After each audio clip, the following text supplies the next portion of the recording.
ಕಂಡದ್ದು ಕಂಡ ಹಾಗೆ ನಮ್ಮನ್ನ ಹೆಂಗ ಸುಲಭವಾಗಿ ಮಂಗ್ಯಾನ ಮಾಡಿದ್ರಂತಾರ ಗೊತ್ತೇನು? ಹಂಗ ಇಲುಜನ್ನಕ್ಕೆ ಒಳಗಾಗುವ ಕ್ರಿಯೆಗಳು ನಡೀತಾವ. ಅರವಿಂದ್ ಕೇಜ್ರಿವಾಲ್ ಏನು ದಿಲ್ಲಿ ಮುಖ್ಯಮಂತ್ರಿ ಆಗಿದ್ರು, ಅವರು ಹೇಳಿದರು, ನಾನು ಭ್ರಷ್ಟಾಚಾರವನ್ನು ನಿರ್ಮೂಲನೆ ಮಾಡ್ತೀನಿ. ಜನ ಎಲ್ಲ ವೋಟ್ ಹಾಕಿ ಅವನ ಆಯ್ಕೆ ಮಾಡಿ, ಅವನೇ ಭ್ರಷ್ಟಾಚಾರದಾಗ ಸಿಲುಕಿ ಜೈಲಿಗೆ ಹೋಗ್ಬೇಕು. ರಾಮಕೃಷ್ಣ ಹೆಗಡೆ ಅವರು ಮೌಲ್ಯಾಧಾರಿತ ರಾಜಕೀಯ ಕೊಡ್ತೀನಿ ಅದನ್ನು ನಂಬಿದರು.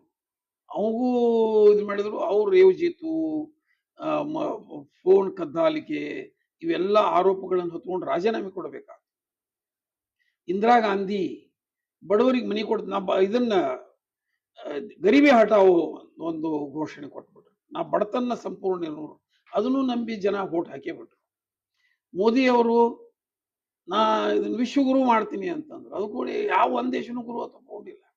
ಆದ್ರೂ ನಾವೆಲ್ಲ ಒಪ್ಕೊಂಡಿವಿ. ಅದಕ್ಕೆ ಈ ಭ್ರಮೆಗಳನ್ನ ಮಾರಾಟ ಮಾಡೋದು, ಎಲ್ಲಾ ರಾಜಕೀಯ ಪಕ್ಷಗಳು ಭ್ರಮೆಗಳನ್ನ ಯಾವ್ದನ್ನ ಹೇಳಿದ್ರೆ ಜನರಿಗೆ ಪರಿಣಾಮ ಆಕ್ಕದ ಅಂತ ಕೇಳೋ ಸಲುವಾಗಿ ತಜ್ಞರನ್ನಿಟ್ಟಾರ. ಅವ್ರು ಸಮಾಜಶಾಸ್ತ್ರಜ್ಞರು ವಿಚಾರ ಮಾಡಿ ಈ ಸುಳ್ಳು ಹೇಳ್ಬಿಡ್ರಿ, ಭಯಂಕರ ಪರಿಣಾಮ ಆಕ್ಕದ, ನೀವು ಆರಿಸಿ ಬರ್ತೀರಿ ಅಂತ.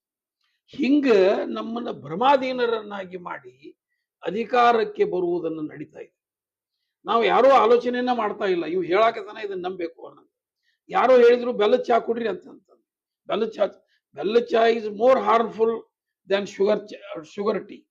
ಯಾಕಂದ್ರೆ ಶುಗರ್ ಶುದ್ಧ ಕೆಮಿಕಲ್, ಹಾರ್ಮ್ಲೆಸ್. ಆದ್ರೆ ಬೆಲ್ಲದ್ದು ಏನಾಗೈತೆ ಅಂತಂದ್ರೆ ಅದ್ರಾಗ ಹಾಕಿ ಮಾಡ್ತಾರೆ, ಬೆಲ್ಲದಾಗ ಅದು ಸಾವಯವ ಅಂತ ಹೇಳಿ ಟೊಪಿಗೆ ಹಾಕಿಬಿಡ್ತಾರೆ. ಹಿಂಗ ಚಿಂತನೆಗಳನ್ನ ದಟ್ಟವಾಗಿ ವೈಜ್ಞಾನಿಕವಾಗಿ ಮಾಡ್ಕೊಳ್ಳೋದು ಬಹಳ ಅವಶ್ಯ. ಅಂದ್ರೆ ಈ ಪೊಲಿಟಿಷಿಯನ್ಸ್ ಹೇಳ್ತಾರ, ಅದನ್ನ ವಿಮರ್ಶೆ ಮಾಡ್ಬೇಕು ನಾವು. ಇದಾಗ್ತದ, ಇವ್ರು ಸುಳ್ಳು ಹೇಳ್ತಾರ ಅನ್ನೋದು ಖಾತ್ರಿ ಮಾಡ್ಕೋಬೇಕು. ಈ ಭ್ರಷ್ಟಾಚಾರ ನಿರ್ಮೂಲನೆ ಸಾಧ್ಯದ ಏನು? ಯಾಕಂದ್ರೆ ವ್ಯವಸ್ಥೆ ಹಾಗಿಲ್ಲ.